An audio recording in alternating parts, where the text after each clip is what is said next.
Last week we spoke about false light, and this week we're going to go deeper into that subject. So what is false light? False light is the illusion of truth. It is the illusion of a true connection into source energy. False light exists in order to stop us from connecting with the truth of all that is, all that ever has been, and all that can be.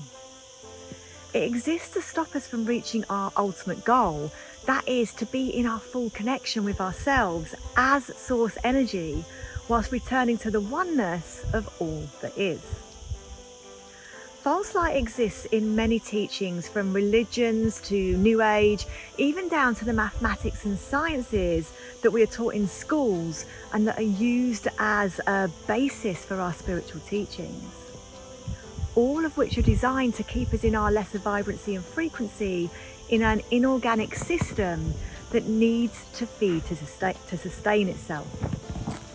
There are many higher entities and beings that still need to feed on our energy. So whilst they often deliver a large percentage of truth to us through their channeled messages, we have to be conscious of the price tag that may come with.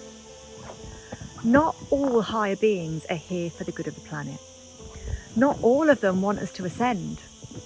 Not all of them want to shift from the inorganic system of our current base 10 mathematical structure into the organic and sustainable structure that is available to us through our connection to source. I've channeled Merlin for many years, but I never stopped questioning him. I have sat myself in my own personal ceremonies where I have denounced the darkness and the false light, where I have denounced anything that may link me to the false light, including Merlin, his teachings, and the book that we wrote together, should they be of the false light.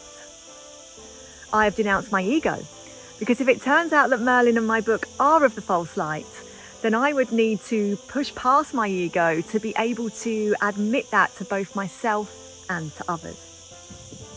Thus far, this connection has always come back in truth, but I will still continue to question.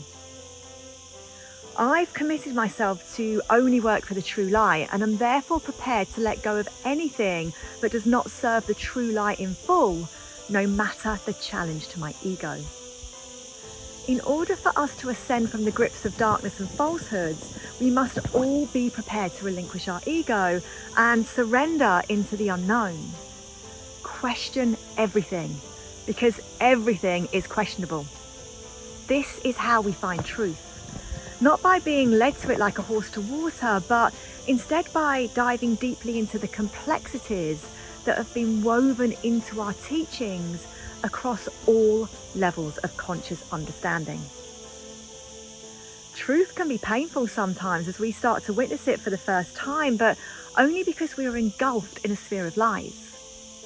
But once those lies have been exposed and we stand fully within that truth, then that truth will no longer cause us pain. So I'll go deeper into the subject of channeling next week, but for now, I'll leave you with this. Truth in lies and lies in truth, served up with the twisted proof. Truth in lies for all to see, once you change your reality. Truths that make you live in doubt, turn the answers inside out.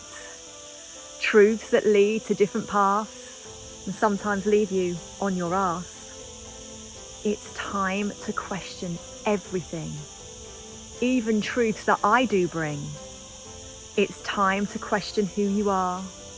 This will take you very far. It's time to see the truth in lies. This will make you very wise. It's time to see the lies in truth, given to you in your youth. It's time to question everything. This way, they will never win. So I hope you enjoyed this week's message. Please join us next week as we take a deeper look at channeling. And as always, thank you for listening.